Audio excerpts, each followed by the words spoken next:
আপনাদের এই যে ক্লাসের মধ্যে সব রাখা আছে এই যে এটার মধ্যে নিডেড ফাইলগুলো আছে index.html bootstrap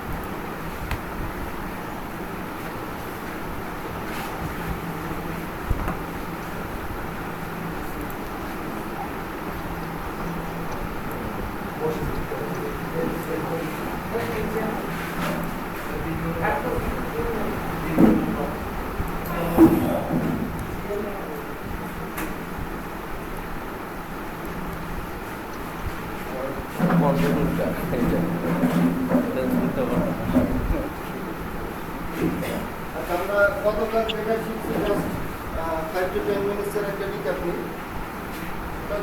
গতকাল আমরা শিখলাম যে HTML-টা মূলত কি? HTML মূলত ট্যাগের কালেকশন আছে। এখানে আমাদের প্রচুর পরিমাণ ট্যাগ আছে। HTML-টা মূলত ট্যাগ বেসিস। আমরা ট্যাগ লিখবো, ট্যাগের বিভিন্ন প্রকার কাজ আছে, ট্যাগের প্রতিটা আলাদা আলাদা ট্যাগের আলাদা আলাদা কাজ। আর সিএসএস-টা কি করতেছে? সিএসএস হচ্ছে যে রুলস, যে রুলসগুলো আমরা অ্যাপ্লাই করতেছি কিসের জন্য? স্টাইলাইজেশন। আর আমরা আরো দেখছি যে HTML এর অ্যাট্রিবিউট আছে, অ্যাট্রিবিউটের ভ্যালু আছে। আবার একই কনসেপ্ট আমরা সিএসএস এ যা দেখতেছি যে প্রপার্টি আছে, প্রপার্টি ভ্যালু আছে। এই হলো আমাদের বেসিক কনসেপ্ট। তো আজকে আমরা আরেকটা বিষয় হচ্ছে যে আমরা ক্লাস এবং আইডির ডিফারেন্সটা শিখছি। তো আজকে একটু টেকনিক্যালি বলি যে ক্লাসটা মূলত একটা এলিমেন্টের একটা নাম দেওয়া। তো ক্লাসে আমরা কি করতে পারি? আমরা মাল্টিপল নেম দিতে পারি। যেমন একজনের নাম হচ্ছে, এখানে অনেকের নাম বলছে লং নেম, নিকনেম একটা আছে বাট একটু লং। তো ক্লাসের ক্ষেত্রে বিষয়টা এরকম, ক্লাসের ক্ষেত্রে এইভাবে একের পর এক আমরা স্পেস দিয়ে লং নেম দিতে পারতেছি। এবং এক একটা নাম, অনেকের একটা নাম হচ্ছে দাদার বাড়িতে এক নাম্বার, আবার নানার বাসায় আরেক নাম্বার। নাম কিন্তু মানুষ একটাই, কিন্তু এক এক জায়গায় এক একটা নাম আমাকে কল করে। আর আইডিটার ক্ষেত্রে হচ্ছে যে আইডি সবসময় কী হবে? ইউনিক। এখন আপনার এখানে সঠিক নামে এই এলাকার একের অধিক লোকজন থাকতে পারে, থাকতে পারে কিনা? শ্রাবণ নামে আরো দুজন থাকতে পারে, কিন্তু শ্রাবণের যে আইডিটা, ওই আইডি কার্ডের সেম আইডি কার্ড কিন্তু আরেকটা আপনি পাবেন। এটা শুধু এই এলাকায় না, গোটা বাংলাদেশে পাবেন। আর কিন্তু গোটা বাংলাদেশে আপনি শ্রাবণ নামে সার্চে খুঁজে দেখবেন অনেকে আছে, আপনাদের রিলেটিভের মধ্যে আছে, আবার আপনাদের এলাকাও হয়তো আছে। তো আইডিয়ার ক্লাসের কনসেপ্টটা আমরা যদি রিয়েল লাইফে চিন্তা করতে যাই তাহলে বিষয়টা অনেকটা এরকম যে ক্লাসটা হচ্ছে যে দুটাই নেম, আমরা দুটাকে আপাতত নেম হিসেবে ধরবো। একটা নেম কি? একই নেম অনেকের থাকতে পারে, আবার এক একজনের এক এক আলাদা আলাদা নেম থাকতে পারে। একটা এলিমেন্টের দুইটা নেম থাকতে পারে, আবার ওই নেম দুইটা নেমে আরো অন্য এলিমেন্টও থাকতে পারে। এটা পসিবল। কিন্তু আইডির ক্ষেত্রে একটা আইডি অন্য কোনো আইডির সাথে আর কনফ্লিক্ট করবে না, আইডি একটা অন্য ওয়ান। আচ্ছা,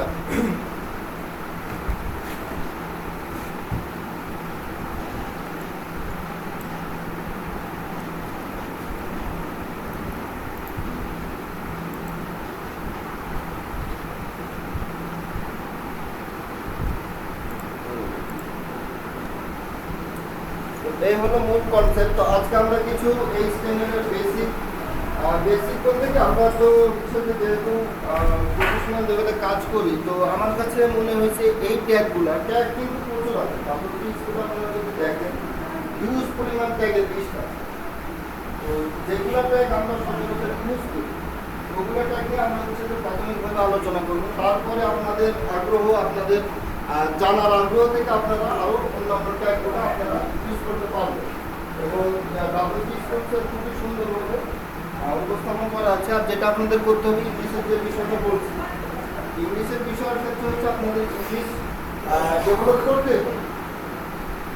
আপনারা প্রথমে হচ্ছে যে মানে বাংলাতে দেখেন না, প্রথমে বাংলাতে দেখেন না, আপনি ইংলিশেই দেখেন। যেহেতু এখন আপনাদের একটা কোর্স রানিং আছে, এখানে আপনাদের ইনস্ট্রাক্টর আপনারা পাবেন, সেহেতু আপনাদের যে বাংলাতে দেখে আপনাদের শিখতে হবে এরকম বিষয়টা না। অতএব আপনারা যেটা করবেন সেটা হচ্ছে যে আপনাদের ইংলিশে ট্রাই করবেন।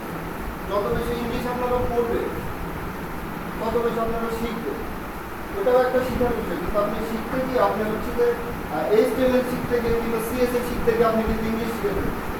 যে ওয়ার্ডটার আপনি মিনিং জানেন না, ওয়ার্ডটার আপনি মিনিং দেখেন। আর W3 স্ক্রিপ্টে খুবই ইজি মিনিংগুলো ইউজ করা হয়। তো এইভাবে আস্তে আস্তে আপনাদের প্রচুর পরিমাণে পড়তে হবে। বিশেষ করে প্রথম অবস্থায় আপনারা হচ্ছে যে W3 স্ক্রিপ্টটা পড়েন, ওটা পড়ে ওই ইংলিশগুলো আপনারা আয়ত্ত করবেন, তাহলে আপনার এক কাজেই কাজ হয়ে যাবে। তারপরে নেক্সট আমরা যখন আরও অ্যাডভান্স যাবো তখন হচ্ছে যে আমরা আমাদের করতে হবে, ইংলিশ ভিডিও টিউটোরিয়ালগুলো দেখতে হবে। কারণটা কি, যখন আপনি ওয়ার্ডপ্রেসে যাবেন, এখন অনেকটা সব কিছু তো মডার্ন হয়ে যাচ্ছে, সব কিছু আপডেটেড।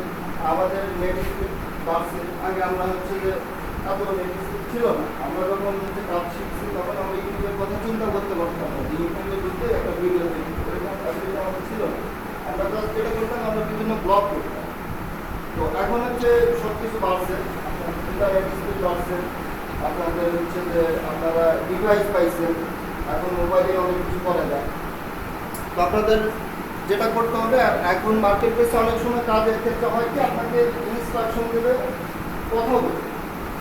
অনেক সময় হয় কি যে আসলে টেক্সট দিয়ে অনেক কিছু এক্সপ্রেশন করা যায়, শুধুমাত্র টেক্সটের কিছু সীমাবদ্ধতা থাকে, আবার অনেক ওইটা প্রেফারও করে, অনেকে বলতে স্বাচ্ছন্দ্য করতে পারে। এখন ওদের তো কাজ হচ্ছে তো, ওরা তো কাজ আপনাকে করে দিবে।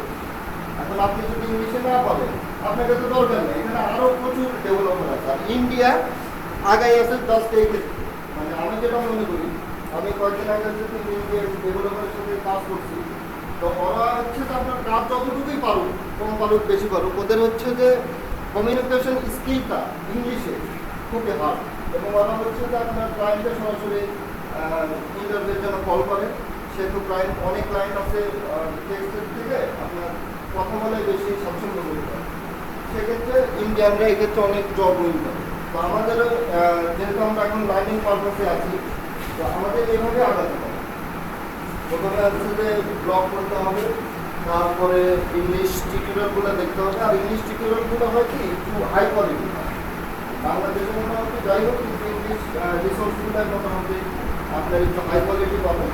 আর ওদের থেকে আপনি যখন প্রফেশনাল লেভেলে যাবেন, তখন ওদের থেকে মিনিমাম তো আপনার কাজটা বুঝে নিতে হবে। তারপরে হচ্ছে যে আপনি কি পারেন, আপনি অনেক কিছু পারেন কিন্তু আপনি কেউ জানে না।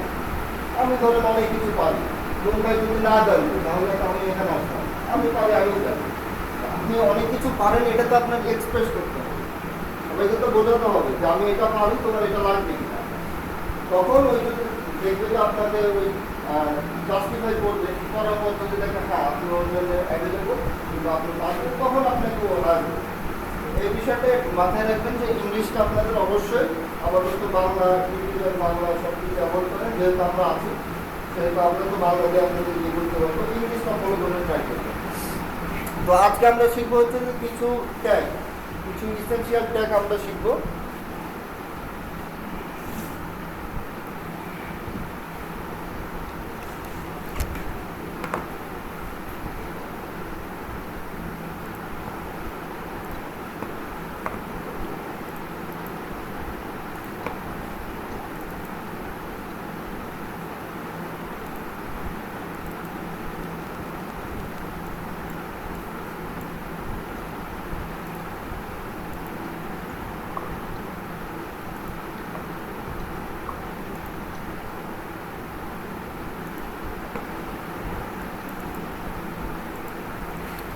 তো এখানে আরেকটা বিষয় বলে রাখি যে আপনারা যে কোনো কাজ করার শুরুতে যেটা একটা বেস্ট প্র্যাকটিস আছে, সেটা হচ্ছে যে আপনার একটা মিনিংফুল নেম দেবেন।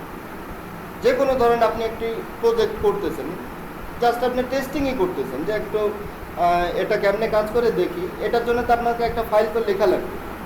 তো আপনারা যেটা করবেন যে আপনি যে বিষয়টা প্র্যাকটিস করবেন আপনি ওই নামেই ফাইল করেন, ওই নামেই ফোল্ডার করেন। তাহলে হবে কি আপনার ভবিষ্যতে, মানে আমরা সচরাচর যেটা করি এ নামে একটা ফোল্ডার নিয়ে ওইখানে হচ্ছে যে একটা বি নামে HTML ফাইল নিয়ে আমরা কাজ স্টার্ট করতেছি।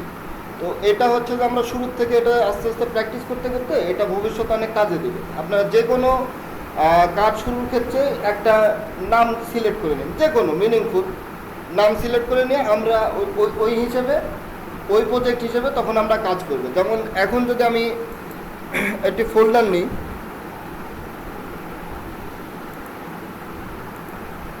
এটার নাম দিলাম ধরেন ট্যাগ লিস্ট।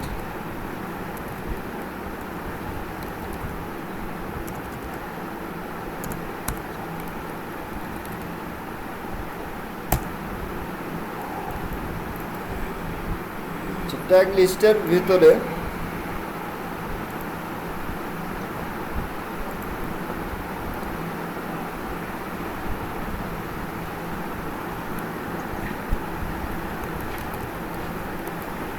আমরা ফাইলটার নাম দিলাম প্র্যাকটিস। এরপরে কি হবে, ডটের পরে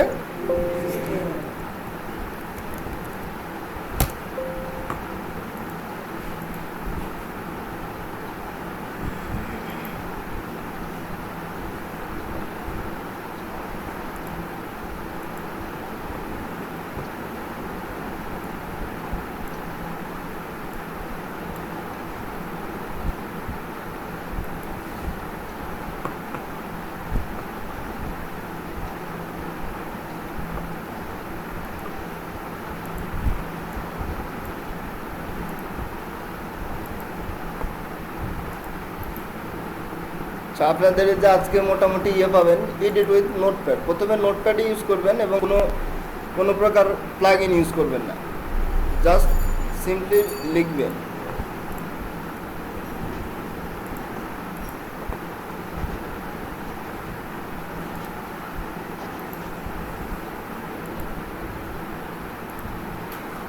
প্রথম আমাদের কি লিখতে হবে, doc type.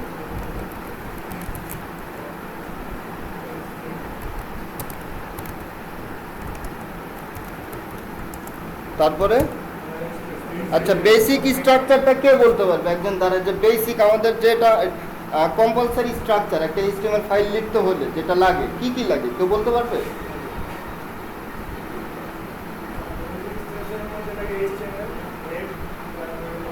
Okay, thank you. আর ওই যে ওই ভাই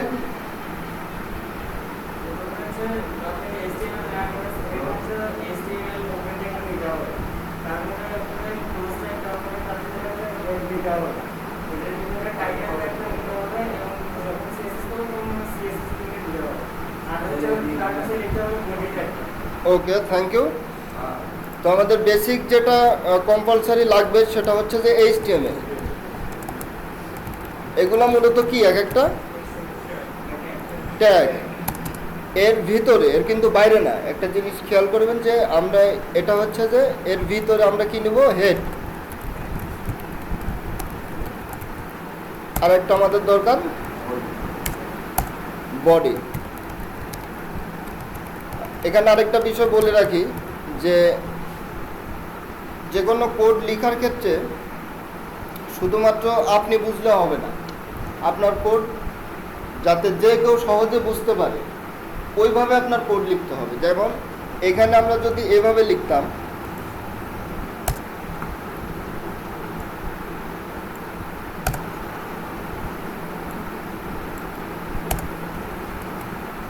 এভাবে যদি আমরা লিখি, এভাবে একের পর এক লাইন বাই লাইন যদি লিখে যাই, তাও কিন্তু এটা কাজ করবে। বাট এটা কিন্তু রিডেবল না, হিউম্যান রিডেবল। এটা কম্পিউটার রিড করতে পারবে, ওদের তো মানে কম্পিউটার কিংবা ব্রাউজারের কোনো সমস্যা নেই, ও ঠিকই রিড করতে পারবে, কিন্তু হিউম্যান রিডেবল না। তো আমাদের যেটা লিখতে হবে যে কম্পিউটার রিডেবল ঠিক আছে, কিন্তু হিউম্যান রিডেবল যাতে হয়, যাতে আমরা বুঝতে পারি, আরও অনেকে বুঝতে পারে, ওই হিসেবে লিখতে হবে। এজন্য আমরা হচ্ছে যে যেটা প্যারেন্ট ট্যাগ থাকে ওর ভিতরে যখন আমরা আরেকটা ট্যাগ নিব তখন একটা ট্যাব দিব কিংবা স্পেস দিব। আচ্ছা, ট্যাবই দিলাম। তারপরে হচ্ছে যে হেডের নিচে বডি। এইবার মোটামুটি এটা একটা রিডেবল একটা ফাইল হইল। আচ্ছা, আজকে আমরা যেটা একটা শিখবো প্রথমে, আর সেটা হচ্ছে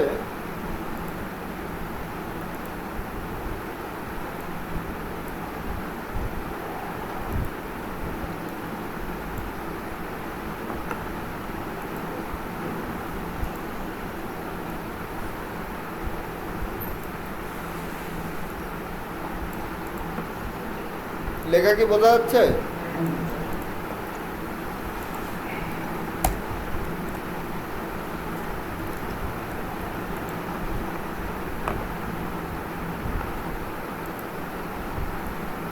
তো প্রথমে আমরা যে ট্যাগটা শিখবো, আপনারা এইখানে দেখেন, এখানে কি লেখা? practice.html। আমরা যখন একটা প্রফেশনাল সাইটে যাব, যদি আমরা লিঙ্কডইনে যাই,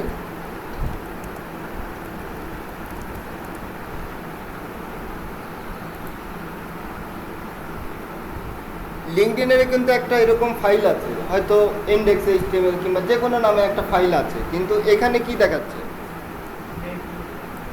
ওদের একটা ইনফরমেশন, যে ওরা আসলে কিসের ওয়েবসাইট কিংবা কি ওয়েবসাইট, এটা একটা ইনফরমেশন দেখাচ্ছে না? তো এই ইনফরমেশনটা নেওয়ার ক্ষেত্রে আমরা যে ট্যাগটা ইউজ করব সেটা হচ্ছে টাইটেল। টাইটেলটা কোথায় ইউজ করব? টাইটেলটা হচ্ছে হেডের ভিতরে।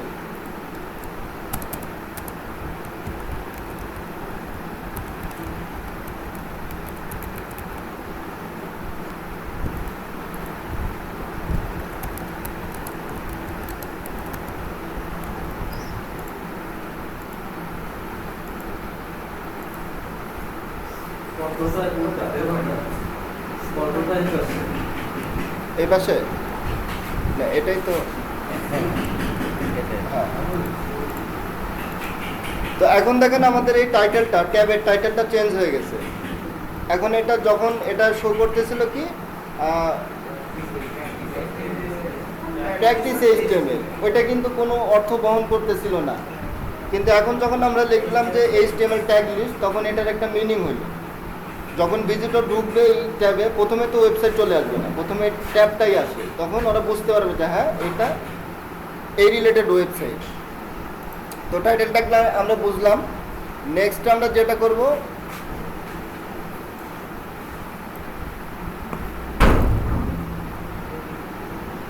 আমরা তো বিভিন্ন সময় আপনার বিভিন্ন ওয়েবসাইটে তো ভিজিট করছি, তারপরে হচ্ছে যে আমরা অনেক পেপার পত্রিকায় দেখছি যে আপনার উপরে একটা থাকে, হেডিং থাকে, মোটা কিংবা একটু বড় শিরোনাম যেটা। তো ওইটা আমরা কিভাবে নেব? ওইটা হচ্ছে যে এখানেও হেডিং নামেই আছে, কিন্তু আমাদের ট্যাগ নামটা এখানে হচ্ছে যে শর্ট হয়ে গেছে যে এইচ। এখন এইচ এর হচ্ছে যে 6টা আছে, H1 থেকে শুরু করে H6, 6টার পার্থক্য কি? H1টা হচ্ছে সবচেয়ে বড় নর্মালি ডিফল্ট ভিউ। পরবর্তীতে আমরা CSS দিয়ে অনেক কিছুই করতে পারবো, বাট ডিফল্ট ভিউটা হচ্ছে যে H1 to H6। H1 হচ্ছে সবচেয়ে বড়, দেন এইভাবে ডিক্রিজ করতে করতে করতে H6। তো এটা আমরা কোথায় নিব? যদি এই ট্যাগ নিতে যাই বডির ভিতরে, যেহেতু এটা আমার এই বডির ভিতরে শো করবে, ব্রাউজারের বডির ভিতরে যেটা শো করবে সেটা বডির ভিতরেই নিতে হবে।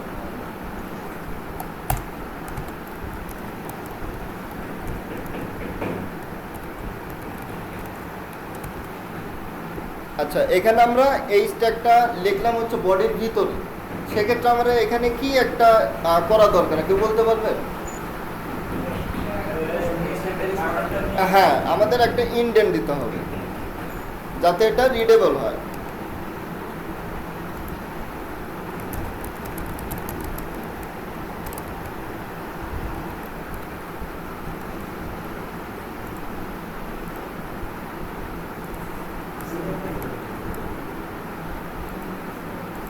এটা হলো আমাদের এইচ ট্যাগ। এইচ ট্যাগটা মূলত কি করলো? একটা হেডিং আউটপুট দিল। আমরা ইনপুটে এইচ ট্যাগ দিলাম, H1 ট্যাগ দিলাম, আউটপুটে কি পেলাম? একটা হেডিং যেটা সাইজটা বড়। তারপরে যদি আমরা H2 দিই,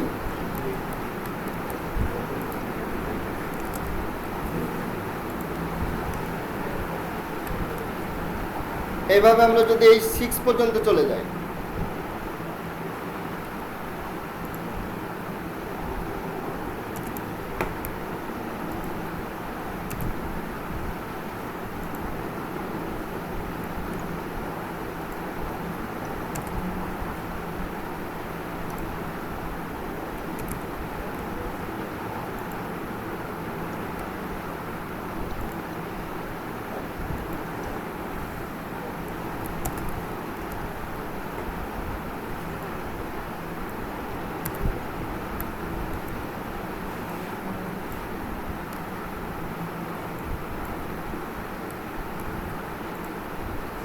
আচ্ছা, এখন আপনারা জিনিসটা একবারে ক্লিয়ারলি দেখতে পাচ্ছেন যে H1 সবচেয়ে বড়, দেন H2, H3 এভাবে H6 পর্যন্ত।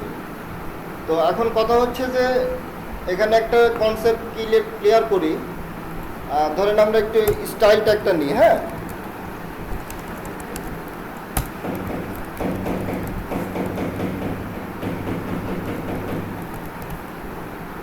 মানে আমার কাজ শেখার ক্ষেত্রে যেগুলো কোয়েশ্চেন আমার মাথায় আসছে সেগুলো আমি হচ্ছে যে এক্সপ্লেনেশন করার চেষ্টা করতেছি। তারপরেও আপনাদের কোয়েশ্চেন থাকলে আপনারা বলবেন।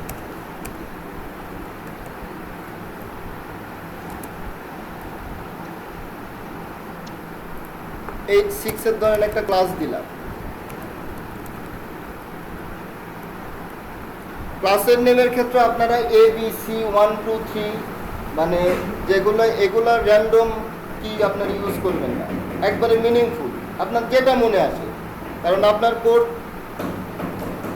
মানে যাতে রিডেবল হয়, আপনার যে এলিমেন্টে একটা এলিমেন্টের আপনি নাম দিবেন একটা মিনিংফুল নেম, যে ওটা ওই রিলেটেড। এখন হেডিংয়ের নাম তো আমি ফুটারে দিতে পারবো না, কিংবা একটা সেকশনের নাম হেডিং দিতে পারবো না। মিনিংফুল একটা নাম আপনারা চয়েস করার চেষ্টা করবেন। এখন এই 6 এর আমরা নাম দিলাম ধরেন হেডিং 6।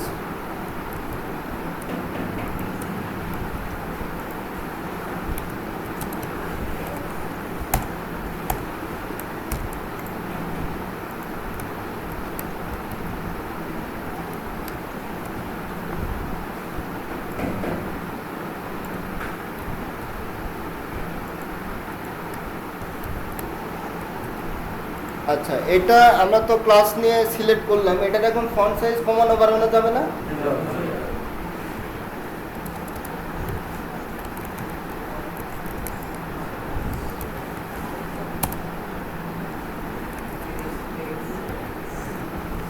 পিএক্সটা কি?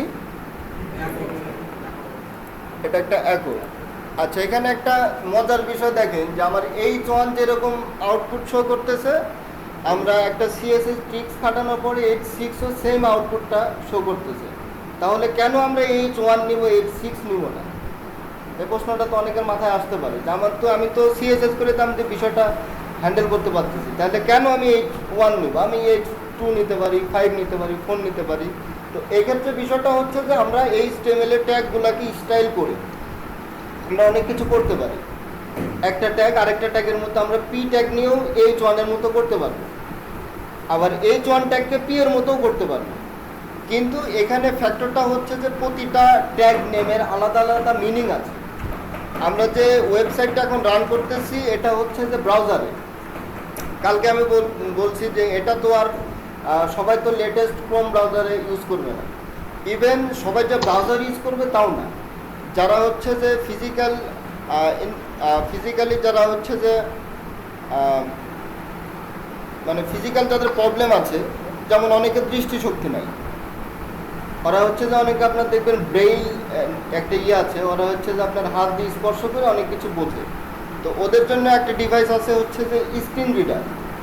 তো HTML আমরা যে ওয়েবসাইটটা তৈরি করব এটা কিন্তু তাদের জন্য প্রযোজ্য, তারাও এখান থেকে যাতে সুবিধা পায়, এটা হলো এক বিষয়। আর H1 যখন আমরা H1 to H6 যখন দিব, তখন এটার সাইজের পাশাপাশি এটার যে একটা গুরুত্বটাও আস্তে আস্তে H1 দিলে বুঝতে হবে যে ওই ওয়েবসাইটে এই টাইটেলটার গুরুত্ব অনেক বেশি। তারপরে H2 দিলে মনে হবে যে গুরুত্বটা একটু কম। এভাবে H6 পর্যন্ত যখন আমরা যাব তখন বুঝতে হবে যে H6টার গুরুত্ব H1 এর থেকে অনেক কম। আমাদের ওয়েবসাইটে ওটার একটা গুরুত্ব আছে যেটা কম, এবং এটা হচ্ছে স্ক্রিন রিডারে যারা ইউজ করবে তারাও মোটামুটি একটা আইডিয়া পাবে। আরেকটা বিষয় হচ্ছে যে এখানে এসইওর কিছু আপনার ওয়েবসাইটে, আমি তো কালকে বলছি, আপনার ওয়েবসাইটে আপনি ডেভেলপমেন্ট করে দিলেন শেষ, বিষয়টা তা না, এখানে আরও অনেক এক্সপার্টরা কাজ করবে। তো আমরা যখন হচ্ছে যে মিনিংফুল ট্যাগগুলো ইউজ করব, তখন ওইটা অন্যান্য যারা কাজ করে, যেমন কেউ মার্কেটিং করতে চায়, কেউ এসইও করতে চায়, তাদের ক্ষেত্রে এটা একটা বেনিফিট দিবে। H1 যখন হচ্ছে যে গুগল আপনার সাইটটাকে ইন্ডেক্স করবে, যখন গুগল আপনার সাইটটাকে ভিউ করতে যাবে, তখন গুগলে তো আর মানুষ হচ্ছে যে আপনার সাইটগুলো খুঁজে তো দেয় না যে এটা এটা এটা, ওইখানে একটা কি থাকে, বট থাকে, একটা প্রোগ্রাম করা থাকে। ওই প্রোগ্রাম আপনার ওই পেজের ভিতরে যে সবগুলো তথ্য ইনফরমেশন আপনার সার্চের যে টেক্সট আছে ওগুলোর সাথে মিলায় আপনাকে ওয়েবসাইট শো করে। সেক্ষেত্রে এইগুলা যখন ট্যাগ আমরা ইউজ করব তখন এদের যে গুরুত্বটা থাকে তখন ওদের অ্যালগোরিদমে এটা ডিফাইন করা থাকে যে এই চয়ন দিলে জিনিসটা যে এটা গুরুত্বপূর্ণ একটা কিওয়ার্ড এখানে আছে। বোঝা গেছে কি মোটামুটি? ওকে, তো আমরা যেটা করবো যে সিএসএস দিয়ে অনেক কিছু করা গেলেও আমরা ট্যাগগুলো মূলত যেটার জন্য যেই ট্যাগ আমরা ওইটার জন্য সেই ট্যাগটাই ইউজ করব। তারপরে যেগুলো ডিজাইন, অন্যান্য ডিজাইনের ক্ষেত্রে আমরা ওইটা ডিজাইনগুলো চেঞ্জ করব।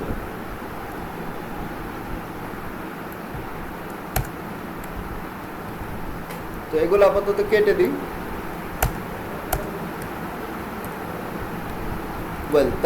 তাহলে আমরা H1 to H6 ট্যাগ সম্বন্ধে জানলাম। এটা তো আর কোনো সমস্যা থাকার কথা না। জাস্ট এটা কি H1 H6 তে আমরা কি করব, হেডিং। তারপরে যে ট্যাগটা আছে সেটা হচ্ছে যে প্যারাগ্রাফ ট্যাগ। আমরা তো হচ্ছে যে স্কুল লেভেলে অনেকে পড়ছি, আপনার প্যারাগ্রাফ তো আমাদের লিখতে হইতো। তো প্যারাগ্রাফটা আসলে নর্মাল টেক্সট, এটার কোনো বিশেষত্ব নাই, এটা আমরা যা লিখবো ওটাই শো করবে।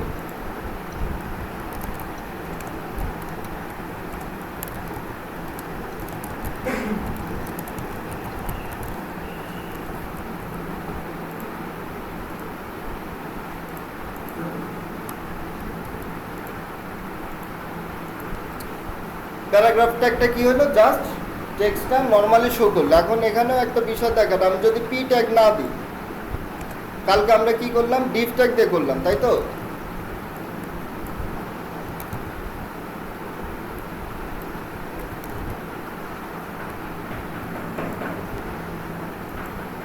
আউটপুটটা কিন্তু সেম, ঠিক না? কিন্তু আমাদের এখানে ফ্যাক্টরটা কি, যে আমরা যেই ইনফরমেশনটা যেই রিলেটেড ওই ট্যাগগুলো আমরা ইউজ করবো। ডিভ দিয়েও আমি প্যারাগ্রাফে কাজ করতে পারি, সেম জিনিসটাই কিন্তু আউটপুট করতেছে। ফন্ট সাইজ বলেন, ফন্টের স্টাইল বলেন, সেম। কিন্তু আমরা যখন প্যারাগ্রাফ লিখবো, যখন কোনো টেক্সট লিখবো, তখন অবশ্যই আমরা পি ট্যাগ ইউজ করবো। আর ডিভ ট্যাগ সম্বন্ধে আরও ডিটেলস আলোচনা করা হবে পরে। তারপরে আছে স্প্যান ট্যাগ। তো স্প্যান ট্যাগটা কি, স্প্যান ট্যাগ বোঝার আগে আমাদের একটা জিনিস বোঝা লাগবে, সেটা হচ্ছে যে ট্যাগগুলার আউটপুটের আপনার ধরন থাকে। ধরন হচ্ছে যে তিনটা ধরনে, তিনভাবে ট্যাগগুলো শো হয়। একটা হচ্ছে যে ব্লক সিস্টেম, একটা হচ্ছে যে ইনলাইন ব্লক, আর একটা ইনলাইন। তো এগুলা কি জিনিস, ব্লক সিস্টেমটা যখন আমরা করব, এখানে যদি আমরা আরেকটা প্যারাগ্রাফ নিই, পি ট্যাগটা হচ্ছে যে ব্লক ট্যাগ।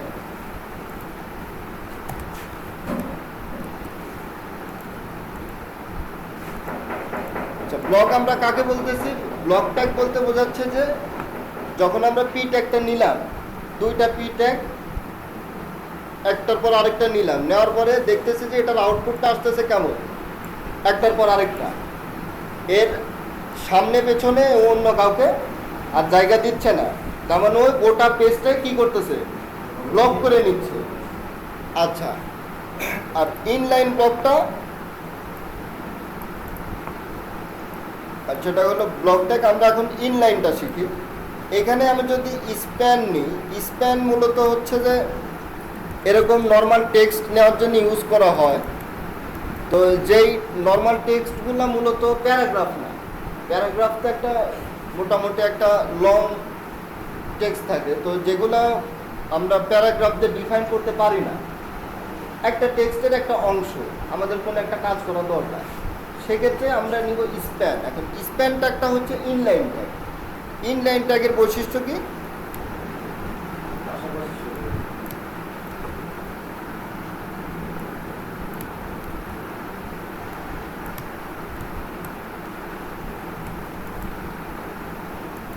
ইনলাইন ট্যাগের বৈশিষ্ট্যটা হচ্ছে যে আপনার এটা একটার পর আরেকটা, এদের কোনো ব্লক লেভেল নেই।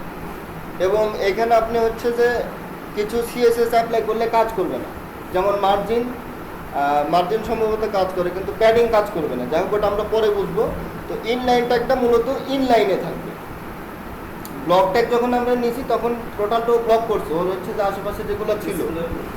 আর যখন ইনলাইন ট্যাগ নিলাম, তো স্প্যান হচ্ছে যে একটা ইনলাইন ট্যাগ। ইনলাইন ট্যাগ আমরা যদি পাশাপাশি দুইটা প্যারাগ্রাফ নিতে, দুটা টেক্সট নিতে চাই, আর যদি আমরা চাই যে দুটা পাশাপাশি থাকুক, এখন আমরা যদি দুইটা পি ট্যাগ নিই তাহলে তো ওটা ব্লক লেভেলে হয়ে গেল। তখন ওকে আমাদের হচ্ছে যে ঠিক করতে হলে আবার স্টাইল করা লাগবে। তো সেক্ষেত্রে আমরা যখন স্প্যান নেব, স্প্যান হচ্ছে যে কি একটা ইনলাইন ট্যাগ। তো যখন ইনলাইন ট্যাগ হবে তখন আর ওর হচ্ছে যে আশেপাশের জায়গাগুলো আর ক্লিয়ার করবে না, পাশাপাশি যাকে যেখানে রাখা হবে ওইভাবেই থাকবে। তো স্প্যান ট্যাগের ব্যবহার আমরা আরও এখন অতটা ক্লিয়ার না হলেও সমস্যা নেই, পরবর্তীতে আমরা আরও ডিটেলসে দেখব। কিন্তু মনে রাখার বিষয় হচ্ছে যে এখানে স্প্যান একটা ইনলাইন ট্যাগ, যেটা আমরা টেক্সট আউটপুটের জন্য ইউজ করব।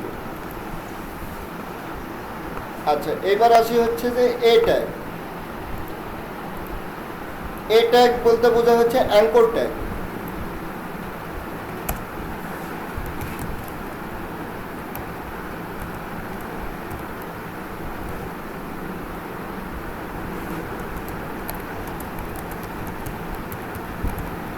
এ ট্যাগের কাজ কি? এ ট্যাগের কাজ হচ্ছে, আমরা অনেকে হয়তো ফেসবুক অনেকে ইউজ করছি, অনেকে অনেক ওয়েবসাইট ইউজ করছি। তো আমাদের কিছু কিছু লিঙ্ক দেয়। যখন আমরা লিঙ্কগুলোতে ক্লিক করি তখন কি হয়, তখন আরেকটা ওয়েব পেজ কিংবা সেম ওয়েব পেজেরই আরেকটা পেজ কিংবা কোনো ভিডিও ওপেন হচ্ছে কিংবা কোনো ইমেজ ওপেন হচ্ছে। ওটা কি করা হচ্ছে, আমাদের যে পেজটা আছে ওই পেজের সাথে এক্সটার্নাল আরেকটা কিছু আমাদের কি করতেছি, লিঙ্ক করতেছি। ওটা হচ্ছে যে এটাকে বলে হচ্ছে যে অ্যাঙ্কর। তো অ্যাঙ্কর ট্যাগের কাজ হচ্ছে যে আপনি ওইটাতে ক্লিক করার পরে আপনি অন্য কোথাও অন্য কোনো রিসোর্সে চলে যাবে। তো এ ট্যাগের বিশেষত্ব সেম, এ ট্যাগ ওপেন হবে এবং ক্লোজ হবে। আর এর একটি স্পেশাল অ্যাট্রিবিউট আছে। আমরা নর্মালি যখন এভাবে লিখব তখন এটা কোনো কিছুই করবে না। এখন আমি এখানে চাচ্ছি যে আমি এখানে ক্লিক করে লিঙ্কডইনে যাব। এখন লিঙ্কডইনে যাইতে হলে তো আমার এখানে লিঙ্কডইনের ইউআরএলটা তো দিতে হবে। ইউআরএলটা দেওয়ার জন্য আমাদের কি উপায় আছে? এইচটিএমএল ট্যাগে আমরা যদি আলাদা ইনফরমেশন যোগ করতে চাই তাহলে আমাদের উপায়টা কি? অ্যাট্রিবিউট অ্যাড করতে হবে। সেক্ষেত্রে অ্যাট্রিবিউটটা, এখানে অ্যাট্রিবিউটের একটি স্পেসিফিক নাম আছে, সেটা হচ্ছে HREF। এই অ্যাট্রিবিউটটা যখন আমরা দিয়ে এই অ্যাট্রিবিউটের, এটা তো HREF অ্যাট্রিবিউট নেম, এই নেম অনুযায়ী আমরা একটা ভ্যালু দিব। ভ্যালুটা কি হবে? একটা লিঙ্ক কিংবা একটা ইউআরএল।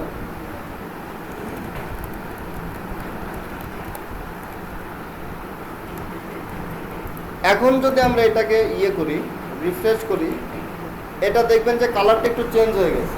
এটা ডিফল্ট HTML এর আউটপুট যে কালারটা, এটাতে বোঝা যাচ্ছে যে এটা কোনো নর্মাল টেক্সট না, এটা একটা লিঙ্ক। এখানে ক্লিক করলে আমাদের কিছু একটা হওয়ার সম্ভাবনা কি আছে। এখন আমরা যদি এখানে ক্লিক করি,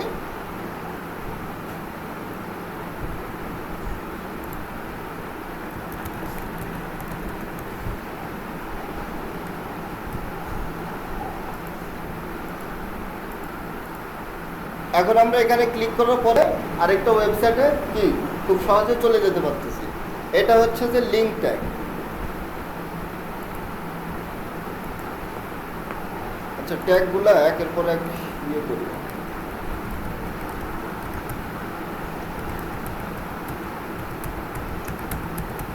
ফাইলটা আমি দিয়ে দিবনি পরে।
তো সবগুলো ট্যাগ একের পর এক থাকুক। দেন আমরা যেটা শিখবো হচ্ছে যে ইউএল। ইউএলটা কি? ইউএল হচ্ছে আনঅর্ডার লিস্ট।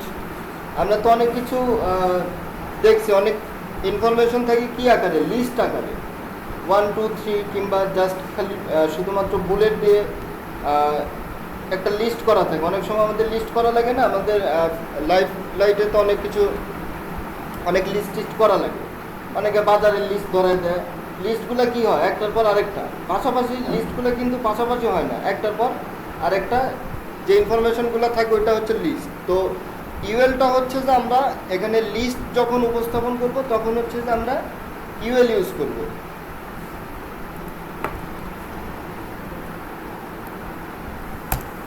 আচ্ছা, ইউএল সেই same implementation, just tag name, opening tag and closing tag. সবগুলো আপনারা দেখতে পাচ্ছেন যে কনসেপ্টটা কিন্তু একই আছে, জাস্ট আমরা ট্যাগের নামটা চেঞ্জ হয়ে যাচ্ছে, লেখার সিস্টেমটা একই, নেমটা চেঞ্জ হচ্ছে, আর একটু চেঞ্জ হচ্ছে যে আপনার অ্যাট্রিবিউটগুলোতে। এক একটা ট্যাগের আলাদা আলাদা স্পেসিফিক অ্যাট্রিবিউটগুলো আছে, কিন্তু সব ট্যাগগুলোতে আমরা ক্লাস আইডি নিতে পারবো, ওগুলো আমরা পরবর্তীতে দেখব। তো ইউএল এর ক্ষেত্রে যেটা হচ্ছে, ইউএলতে আমরা এখানে বুঝাইলাম যে আমরা এখানে একটা লিস্ট লিখব। এখন লিস্টে তো আমরা প্যারাগ্রাফের ভিতরে একটা লং প্যারাগ্রাফ লিখতে পারলাম, কিন্তু লিস্টের ভিতরে তো আমরা তো ওইভাবে তো লং লিস্ট তো লিখতে পারবো না। লিস্টের জন্য আমার প্রতিটা আলাদা আলাদা আইটেম থাকে। কাউকে যদি বাজার করতে যাওয়া মাছ, মুরগি, তরি তরকারি, সবজি, এগুলো আলাদা আলাদা আইটেম না? তো এই আলাদা আলাদা আইটেমগুলোকে আমাদের এক্সপ্রেস করতে হলে যেটা লাগবে সেটা হচ্ছে এলআই। এলআই দিয়ে কী বোঝাচ্ছে? List, list item. এল তো লিস্ট, আইতে আইটেম। আর ইউএলতে কি বোঝাচ্ছে? যে আনঅর্ডার লিস্ট। এটা আর একটু ক্লিয়ার হবে ওয়েলে গেলে।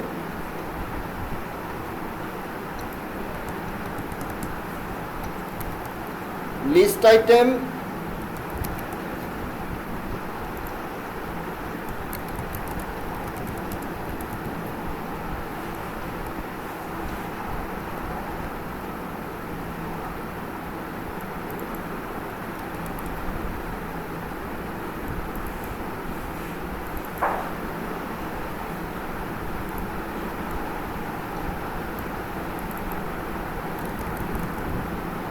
আপনারা যে কোনো টেক্সট, এই মানে টেক্সটের ভিতরে যে টেক্সটগুলো আমরা লিখতেছি এগুলো কিন্তু স্পেসিফিক না, আপনারা যে কোনো কিছু লিখতে পারবেন। তো আমি আপাতত এইভাবে লিখতেছি। এই যে এখানে আমাদের কি এখন শো করলো? এটা লিস্ট। লিস্টটা কিভাবে হইলো? এখানে যে এগুলাকে বলে হচ্ছে যে বুলেট। যারা মাইক্রোসফট অফিস নিয়ে কাজ করছেন এগুলো হচ্ছে যে বুলেট বলে। তো বুলেট নিয়ে যখন আমরা লিস্ট লিখতে যাব তখন আমরা লিখবো হচ্ছে যে ইউএল দিয়ে, আনঅর্ডার, যেটার কোনো অর্ডার নেই, যেটার স্পেসিফিক অর্ডার নাই। আর তাহলে এখন আমরা চাচ্ছি যে অর্ডার লিস্ট লিখবো। অর্ডার লিস্ট কি?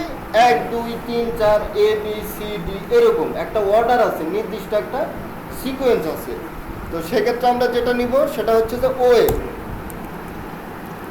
ওএল কি বোঝাচ্ছে? যে অর্ডার। এগুলো প্রতিটার কিন্তু মিনিং আছে। এগুলো যে একবারে জাস্ট শুধুমাত্র যে কোডিংয়ের কোনো মিনিং নেই তা না, এগুলোর প্রতিটারই অ্যাব্রিভিয়েশন আছে। ওয়েলটা কি হচ্ছে তাহলে?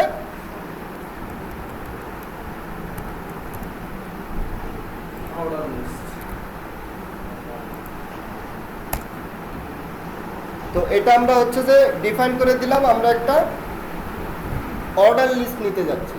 অর্ডার লিস্টের সেম, অর্ডার লিস্টেও কি এক একটা কি থাকবে? লিস্ট আইটেম থাকবে। তাহলে সেম জিনিসটা এখানেও হবে।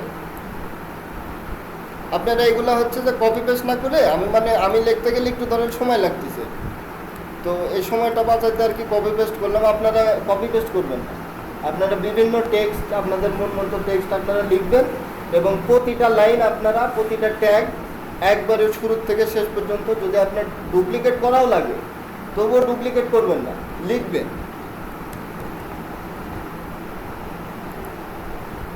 এটা এখন কি হলো? অর্ডার লিস্ট হলো। অর্ডার লিস্ট আমরা কি দেখতে পাচ্ছি? যে এটার একটা নির্দিষ্ট অর্ডার আছে, 1 2 3, আরও যদি নিই তাহলে 4 5 6, তাহলে আনঅর্ডার লিস্ট এবং অর্ডার লিস্ট তো বুঝলাম। আচ্ছা, এরপরে আমাদের একটা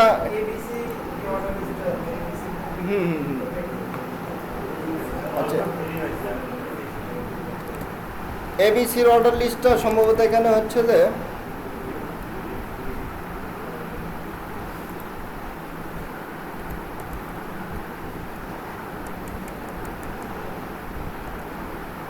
এটা আমার একটু দেখা লাগবে। আচ্ছা, এখানে একটা বিষয় শেখার বিষয় যেটা বলি যে এবিসিটা কিভাবে হয়, এটা আমি অনেক আগে প্র্যাকটিস করছি, এখন আমার মনে নেই, সঙ্গত কারণে আমি ভুলে গেছি। তাহলে আমি এখন কি করব? এখন আপনাদের মধ্যে যারা আছেন তারাও কেউ পারেন না, আমিও পারতেছি না। এখন আমি কি কাউকে ফোন দেবো যে ভাই এটা কিভাবে হবে? আমরা এখন যেটা করব সেটা হচ্ছে গুগল করব। গুগলে কি করবো, যে আমরা কি চাচ্ছি, ইনফরমেশনটা আমরা চাচ্ছি যে এবিসিডি অর্ডার লিস্টটা আমরা ওয়েলে কিভাবে দিব। আচ্ছা, এখানে ইংলিশটা আমরা যেটা লিখতে পারি সেটা হচ্ছে যে how to implement A B C in well. যখন আমরা সার্চ করব তখন ট্যাগের নামগুলো দেব, আর আমরা যেটা চাচ্ছি যে আমরা কিভাবে এটা বাস্তবায়িত করব, যে অর্ডার লিস্টে আমরা এবিসিডি নিব। এখন যদি আমরা এটা দিই, দেখবেন যে অনেক লিঙ্ক চলে আসছে।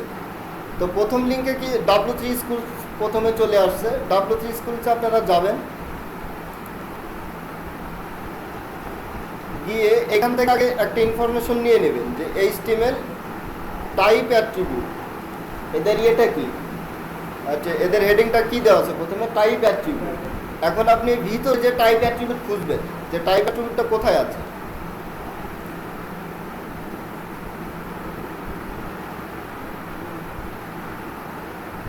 এই যে an order list with upper case Roman numbers. Okay, তো এই যে আমরা যদি এখানে ট্রাই ইট ইয়োর সেলফ করি, তাহলে আমরা এখানে দেখতে পাচ্ছি কি এটাকে বলা হচ্ছে রোমান সংখ্যা।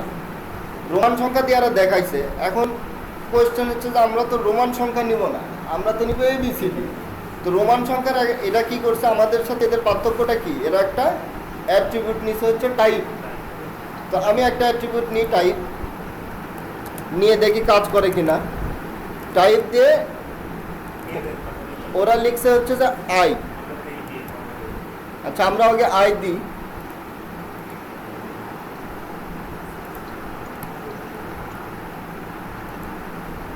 ওদের মতো আমরা কিন্তু আউটপুট পাইলাম। এখন কোয়েশ্চেন হচ্ছে যে এটা তো ওদের মতো করলাম, এটা কাজ করতেছে, তার মানে টাইপ অ্যাট্রিবিউটটা কি কাজ করতেছে। তাহলে আমরা এ দিয়ে দেখি কাজ করে কিনা।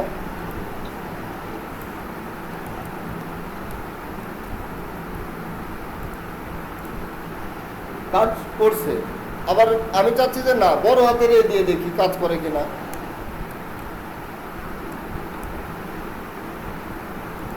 এটাও কি কাজ করছে। তাহলে এখানে আমরা একটা যে জিনিসটা শিখলাম যে আপনার স্পেসিফিক প্রবলেমের সলিউশন যে আপনি অনলাইন থেকে পাবেন বিষয়টা তা না। আমরা চাচ্ছিলাম যে এবিসিডি আমরা কিভাবে লিখব, কিন্তু এবিসিডির ওইরকম লিঙ্ক আমরা খুঁজে পাইনি। কিন্তু কিভাবে কাস্টম অর্ডার লিস্ট ইমপ্লিমেন্ট করে ওই বিষয়টা কিন্তু আমাদের দেওয়া আছে। ওই অনুযায়ী আমরা অ্যাপ্লাই করে একটা আউটপুট, আমাদের যেটা হচ্ছে যে কাঙ্ক্ষিত আউটপুটটা আমরা পেয়ে গেলাম।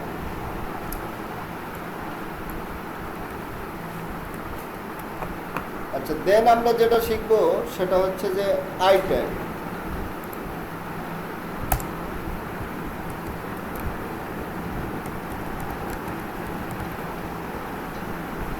আই ট্যাগ দিয়ে মূলত বোঝাচ্ছে যে আই ট্যাগ বলতে কি বোঝাচ্ছে, ইটালিক। ইটালিকটা হচ্ছে যে একটা টেক্সট একটু বাঁকা, এটাকে আমরা মূলত হচ্ছে যে ইটালিক বলে থাকি।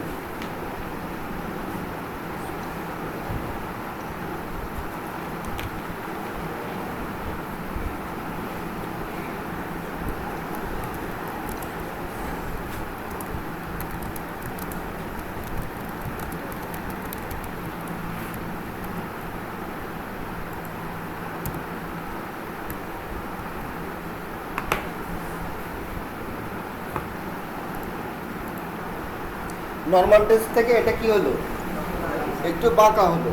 এখন এখানে আরেকটা অ্যাডভান্স বিষয় শিখাই, সেটা হচ্ছে যে ইটালিক ট্যাগটা, মানে এরকম ইটালিক আউটপুট কিন্তু আমরা আরেকটা ট্যাগ দিয়ে নিতে পারি, সেটা হচ্ছে যে ইএম ট্যাগ।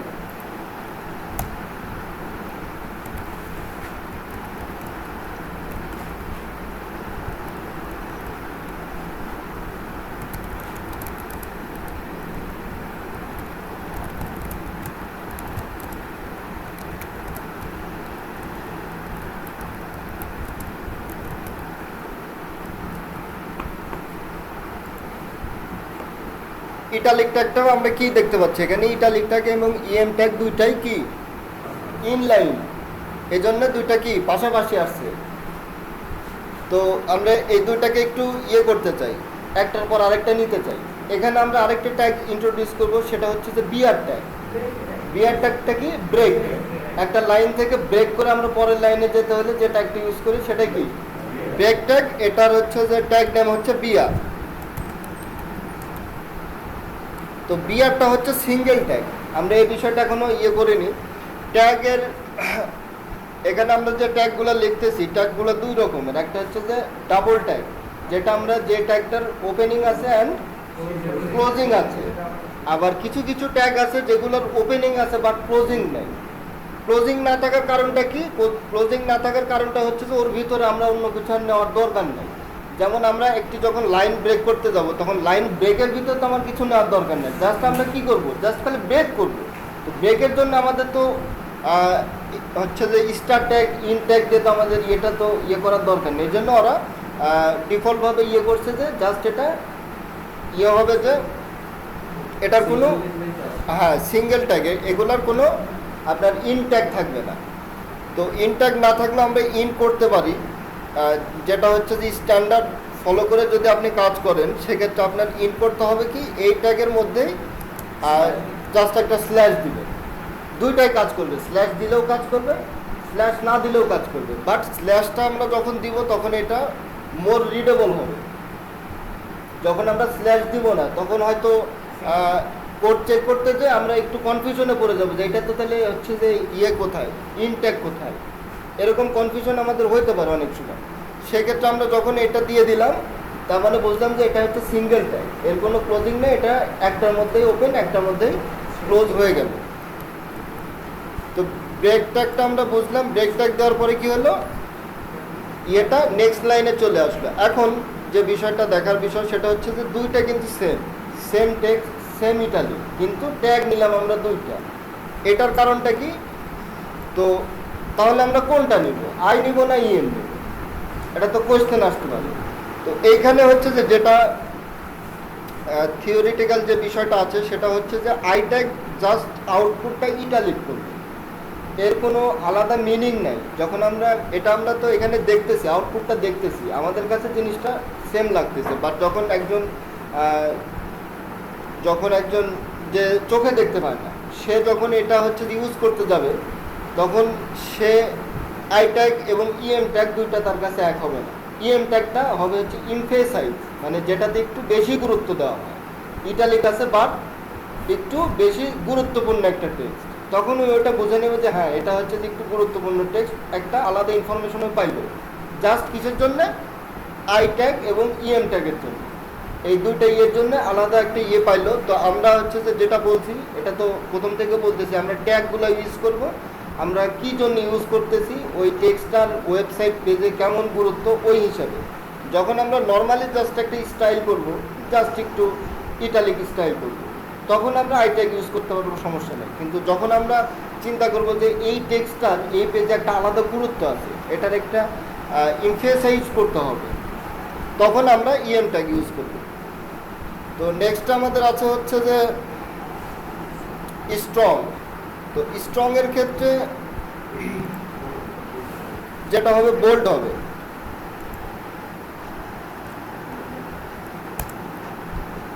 তো স্ট্রং এর আগে আমরা আরেকটা ট্যাগ দেখি, সেটা হচ্ছে যে বি ট্যাগ।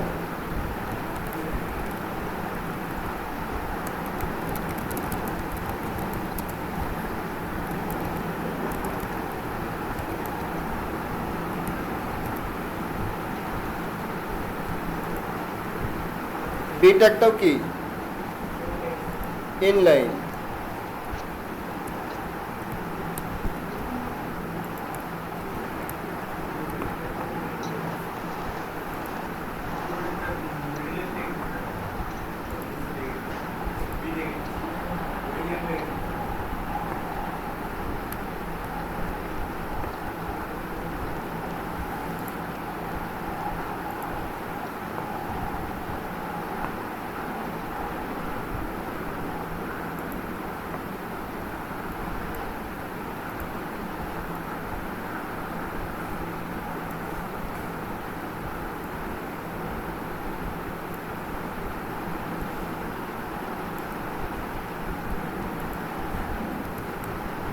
বি ট্যাগটাও আমরা পারলাম কি ইনলাইন ট্যাগ। তো বি ট্যাগের কাজটা হচ্ছে কি টেক্সটটা নর্মালি থাকবে, জাস্ট ওটাকে একটু বোল্ড করে দেবে। তো স্ট্রং ট্যাগটাও সেম।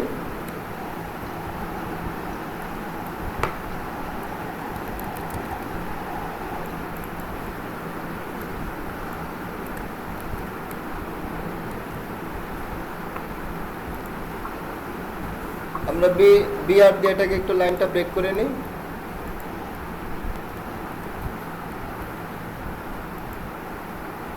এখানে আমরা দেখতেছি সেম কনসেপ্ট, যে আমরা একে আউটপুট পাচ্ছি অথচ দুইটা ট্যাগ। এখানে যে বিষয়টা সেম বিষয়, বি ট্যাগটা দিয়ে আমরা জাস্ট খালি বোল্ড করতেছি, আর যখন আমরা স্ট্রং ট্যাগটা ইউজ করব তখন এটার একটা আলাদা গুরুত্ব থাকবে। গুরুত্বপূর্ণ টেক্সটগুলোকে আমরা যখন লিখবো তখন স্ট্রং দিয়ে লিখবো। আর ওয়ার্ড পেজে মূলত হচ্ছে যে বি ট্যাগ ইউজ হয় না। ওয়ার্ড পেজে আমরা যখন বোল্ড করি তখন স্ট্রংটাই ওরা ইউজ করে। তো আমরা যেটা করবো যে ইটালিকের ক্ষেত্রে আমরা সবসময় ট্রাই করবো ইএমটা ইউজ করতে। এটা জাস্ট বোঝার জন্য বললাম। আর আচ্ছা এগুলো থাকুক। আর বোল্ডের জন্য ট্রাই করবো ইউজ করতে স্ট্রং, যাতে এটার একটা ভ্যালুটা যারা স্ক্রিন রিডার দিয়ে ওয়েবসাইটটি ইউজ করবে তারা যাতে বিষয়টা ধরতে পারে।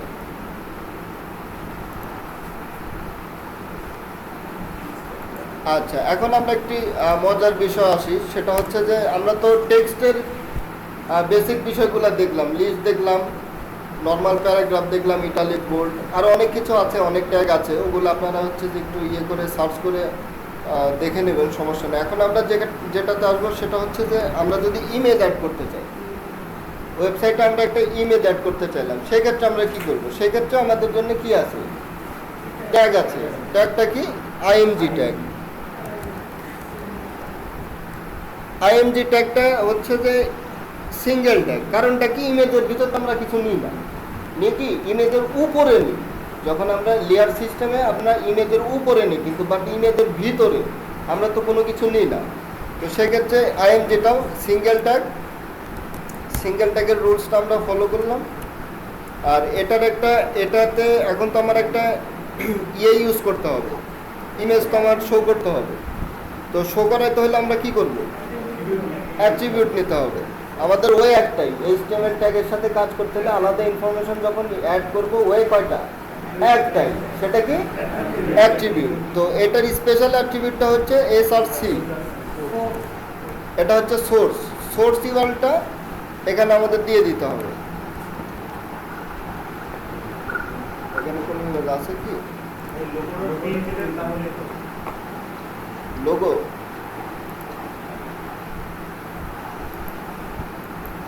এটা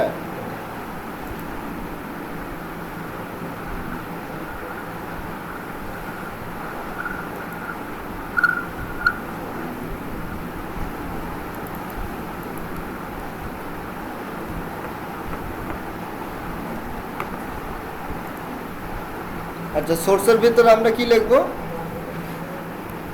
লোগো পিএনজি ছিল না, জেপিজি।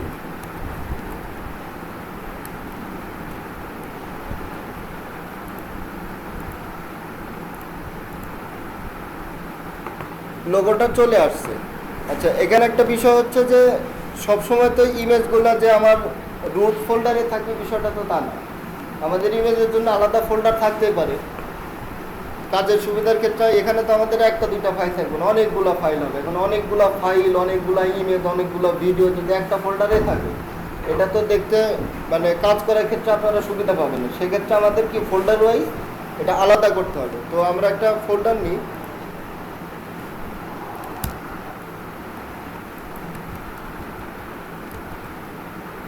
ফোল্ডারের নাম দিলাম হচ্ছে ইমেজ।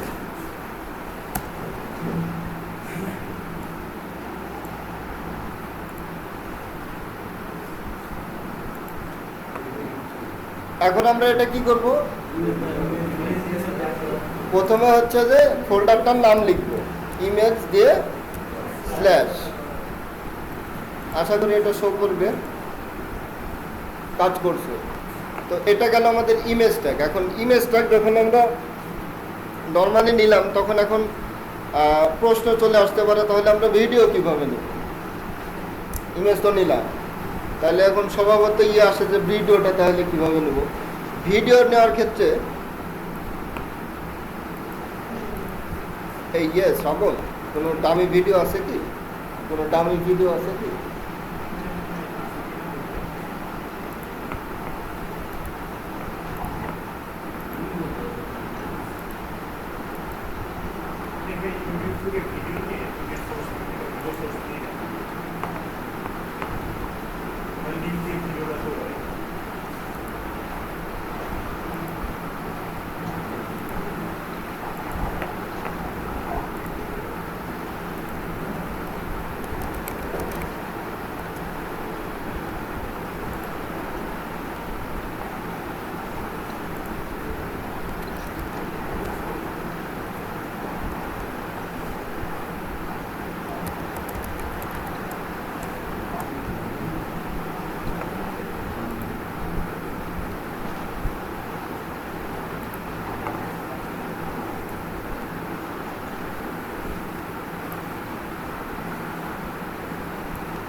না, শেয়ার অপশনে তোমার ওই দেখাবে না তো, ইমবেড কোডে হচ্ছে যে অন্য অন্য দেখাবে।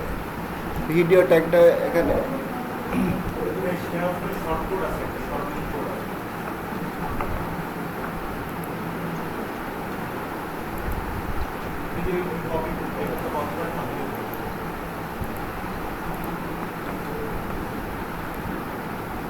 এটা কি শো করবে? তো ভিডিওর জন্য আমরা যেটা করব, ভিডিও ট্যাগ।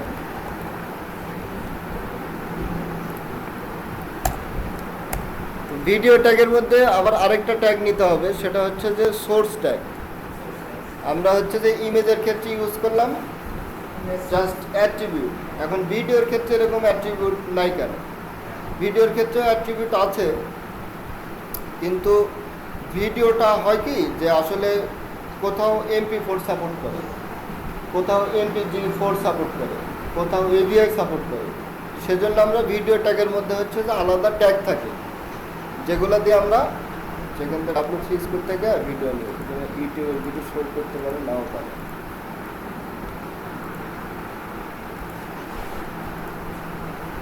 আচ্ছা, ভিডিও ট্যাগটা আমি হচ্ছে যে একটু W3 স্কুল থেকে দেখাইলাম। হ্যাঁ,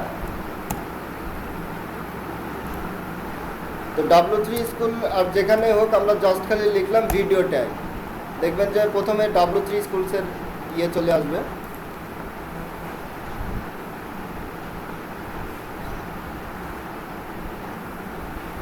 এখানে তো লিঙ্ক নেই।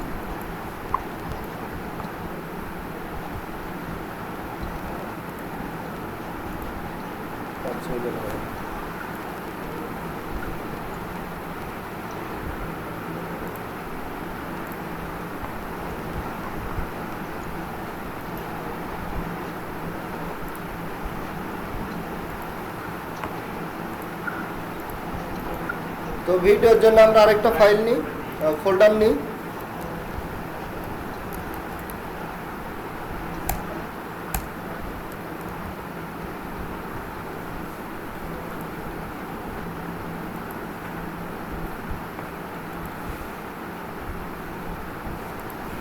তো এখান থেকে একটু দেখা, যেহেতু MP4 আলাদা আমাদের ফরম্যাট নাই, ভিডিওটার ক্ষেত্রে হয় কি ভিডিওটার অ্যাট্রিবিউট আছে কিছু, তো ওইটা আমরা পরে করব। তা আপাতত দৃষ্টিতে যে ভিতরে আরেকটা ট্যাগ আছে সোর্স ট্যাগ। তো সোর্স ট্যাগটা কী জন্য? সোর্স ট্যাগটা হচ্ছে যে এখানে দেখেন একটা সোর্স আছে হচ্ছে যে মুভি MP4, আরেকটা সোর্স আছে হচ্ছে মুভি OGG একটা ভিডিও ফরম্যাট। তো এক একটা ওয়েব ব্রাউজার এক এক রকমের ভিডিও টাইপ শো করে, ভিডিওর ক্ষেত্রে একটু আছে, রেস্ট্রিকশন আছে। তো সেক্ষেত্রে আমরা যাতে প্রতিটা ব্রাউজারে আমাদের ভিডিওটা পারফেক্টলি শো করতে পারি, সেজন্য আমরা ভিডিওর ভিতরে আরেকটা ট্যাগ নিব হচ্ছে সোর্স ট্যাগ। সোর্স ট্যাগের তখন হচ্ছে যে অ্যাট্রিবিউট আমরা নিব SRC নিয়ে আমরা ওই লিঙ্কটা ইমপ্লিমেন্ট ওখানে করে দেব।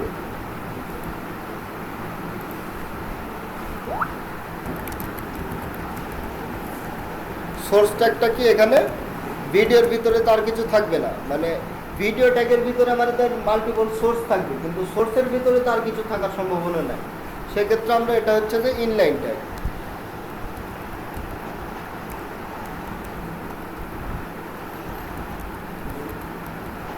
ইমেজের মতোই ফোল্ডারটার নাম দেব, তারপরে ভিডিওর নাম দিয়ে এক্সটেনশন।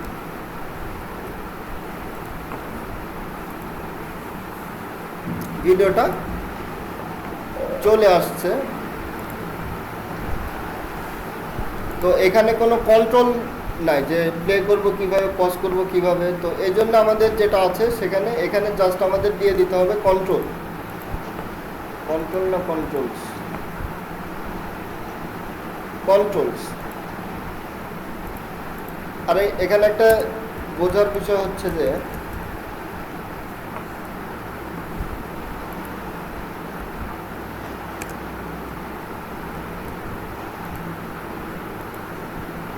আচ্ছা, কন্ট্রোলসগুলো চলে আসছে। তো কন্ট্রোলস এটা কিন্তু একটা অ্যাট্রিবিউট, বাট এই অ্যাট্রিবিউটটার কোনো ভ্যালু নেই।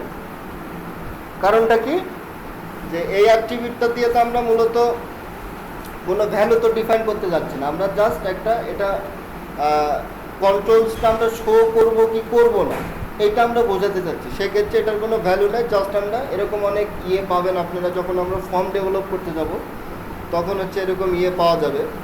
তো এটা হচ্ছে যে জাস্ট কন্ট্রোল দিয়ে দিলে আপনার এটা হচ্ছে যে প্লে পজ এগুলো করে কন্ট্রোলটা চলে আসবে। আর নর্মালি আমরা যখন এটা দিব না করবে না। আর ভিডিওর ক্ষেত্রে যেটা বললাম যে এখানে মাল্টিপল সোর্স থাকতে পারে, আপনার ভিডিওর মাল্টিপল এক্সটেনশন থাকতে পারে। যখন মাল্টিপল এক্সটেনশন থাকবে মূলত হচ্ছে যে এখন আপাতত স্ট্যান্ডার্ড চলতেছে দুইটাই, MP4 আর OGG। যখন আপনাদের মনে হবে যে এটা আমার সব কিছু MP4ই ম্যাক্সিমাম ব্রাউজারে সাপোর্ট করে, বাট আপনার যদি মনে হয় যে না আমার ওল্ড ব্রাউজারও এটা ভিজিট করবে, সেক্ষেত্রে আপনার ভিডিওটা কনভার্ট করে OGG দিয়ে জাস্ট সেম ট্যাগটাই আমরা কি করব, OGG দিয়ে করব। এই যে এখানে যেমনটা দেখানো হয়েছে, এখানে হচ্ছে যে দুইটা ফরম্যাট আছে, ভিডিও কিন্তু একটাই শো করবে। এখন যে ব্রাউজার যেটা সাপোর্ট করে ওই অনুযায়ী অটোমেটিক শো করবে। তো এগুলার আরও অনেক বিষয় আছে, এগুলা আরও অনেক অ্যাডভান্স বিষয় আছে। আমরা জাস্ট খালি যেটা করতেছি হচ্ছে যে ট্যাগগুলো আমরা ইন্ট্রোডিউস করতেছি। আমরা যখন প্রফেশনালি না, যখন আমরা লেআউট ডিজাইন কিংবা এই রিলেটেড কাজগুলোতে যাব, তখন আমরা আমাদের নিডিং অনুযায়ী আমরা যে অ্যাডভান্স বিষয়গুলো এগুলো মোটামুটি আমরা করব।